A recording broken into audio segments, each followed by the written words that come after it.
I got rejected by a girl in my college history class. So naturally, I did a backflip on the last day of class at the end of the semester. Oh God, here we go. It was freshman year. I was 18 years old. Give me a break. I thought I was being cool. In reality, I was actually having a public meltdown, which now in hindsight, acting really was the best career path for me. The whole class saw it. I did a backflip in front of everyone. They even applauded. And I still feel like it's one of the most embarrassing moments ever.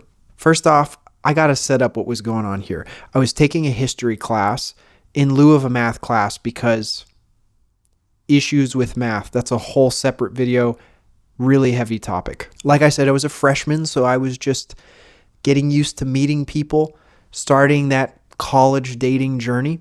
And there was a girl who sat near me in that class, and she hit me up in the most unique, clever way anyone has ever hit me up. Facebook Messenger. I remember sitting at my grandma's house, just spending time with family. I was on my laptop while my uncle was watching TV next to me. And while I was presumably doing homework, we'll just go with that. I get the little boop that Facebook made back then. I don't know if it was a boop. It was some kind of little light, whimsical sound. And I had a message notification. So I go to check that notification. What do you know? It's the girl from my class. And she asks me the most insane question. This is the greatest pickup line you've ever heard. Do you remember what the homework was? That right there, guys. It's a slam dunk if I've ever heard one. In fact, if you go try this, later today, go on Facebook, message someone, ask them, you know what time it is? They may just propose to you. All I'm saying, it's worth a shot. Now, all jokes aside, she actually was making a pass. And, let's just skip ahead. We went out a few times. She actually went with me to the gym to train, which was kind of cool. Usually we would go out and grab lunch in between classes. I thought things were going really well for those 3 months until the withdrawing began. The semi-ghosting, I like to call it. I remember the final straw was a hangout that we had planned. I showed up at the location and 15 minutes went by and I was like, where are you? No response. 30 minutes went by. Finally, oh, I'm sorry. I was busy. I'll be running a little bit late. An hour goes by. Still nothing. Hour and 15 go by.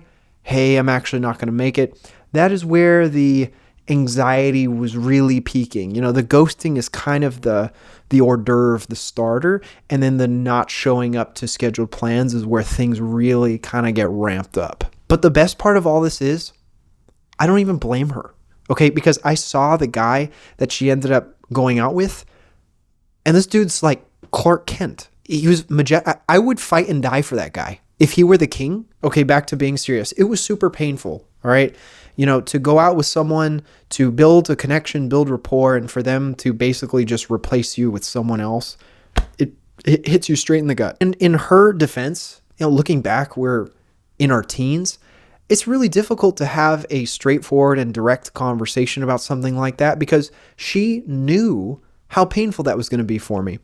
And I actually give her a lot of props because eventually she was straight up with me. I remember my cousin was in a high school play at the time, and I was standing outside the theater when the girl in question messaged me saying, okay, we got to talk about something. And she explained that, she just didn't see things progressing in the way that she initially had. And that was really hard to hear. And I was super overcome with emotion.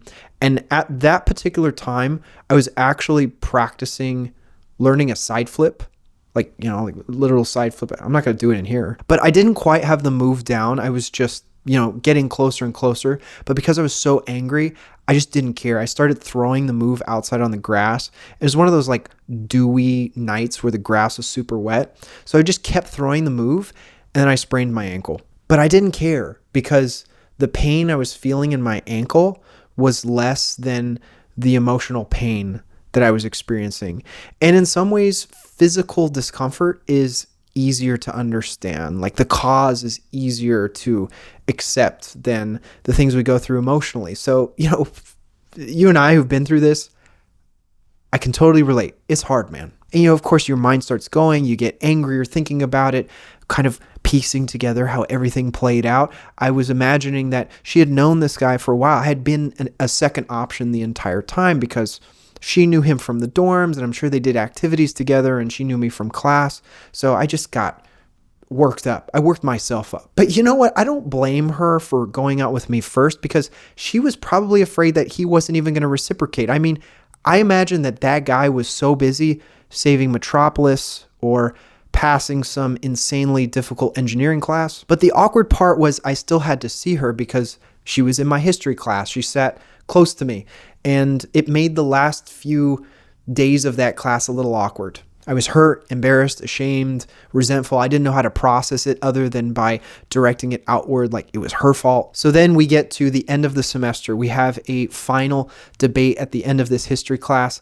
I'll be honest, I have no idea what that debate was about. I don't remember in any way, shape, or form. I just know we were in a group project. One team would go up, they would present their position, then the other team would go up and do the opposite to that position. And you had to argue against like really crazy things. Like people had to argue why like murder is good or something like that. And so all I remember on that last day was I had to go up at some point and deliver my piece of the information in our argument. And the other team was actually making a solid point that was more convincing. But instead of just going up and talking about my part normally, the last word I got in was saying, "Oh, this is my rebuttal." And I just stood at the front of the class and did a standing back tuck and just landed it, like stuck the landing. It would have been a 10 out of 10 at the Olympics. And I remember, this is the best part, the class was like, "Whoa!" And the professor was just kind of like mildly confused, like, all right, like he'd seen this every day. And I don't remember exactly what I was trying to get at by doing that. I was drawing public attention, being over dramatic. I thought maybe I'd prove this point that I was this interesting or impressive individual in front of, she would see me in front of all these people and think, oh, okay, I made a mistake. I mean, this is just like peak teenage mentality. But also in my defense, that was my way of expressing myself. And I know that maybe not the most relatable thing to talk about, doing backflips in class. Not everyone trains parkour free running, but that also speaks a little bit to who I was. I thought I needed to do things that were different, extreme, harder, maybe be kind of an edgelord in order to make myself feel heard. And for a long time after that moment, I thought, that was kind of badass. And even now, I think that was kind of badass. Like it was a high pressure moment where I just pulled it off, landed it like nothing, and went and sat back down. It did not, well, I don't know. I was not in the perspectives of those other students, so it could have been really embarrassing. The wise part of me now is going, that was just a dumb, brash thing to do. And the lesson, I would say, the takeaway here is feel your feelings. Express them in a healthy way. And, taking attention away from the important thing, which was education in that moment. I don't know how serious this debate assignment was, but it served a purpose. It was trying to teach something about having an argument, having strong communication, which I clearly failed at by trying to make such a big statement. But again, I was 18. So, all I'm here now to say is feel what you're feeling and learn how to talk about and express those things in a healthy way with people who care about you and love you, as opposed to being bombastic. And you know what? Just to play a little bit of devil's advocate for myself, when it comes to being cringe in general, like a lot of people would think what I'm doing right now, holding this mic and talking to you, is a little cringe. I mean, I'm standing in my living room with lights set up and my own stream playing in the background. I don't even know what that is. It's slightly cringe, but to be cringe is to be free. As I once heard a wise person on the internet once say, "The Fame Monster is the best album ever." I have a Twitch. I go live Mondays and Fridays. Okay? We have a Discord. I need more people in the Discord. I can't be going in there and trying to respond to messages all the time. Okay. I need people to go in and pretend that they're doing this. I can't afford to get bots. Okay. We can't have you botting here. We need real people. I need you. All right. That's what I'm saying. Okay. Anyways, subscribe.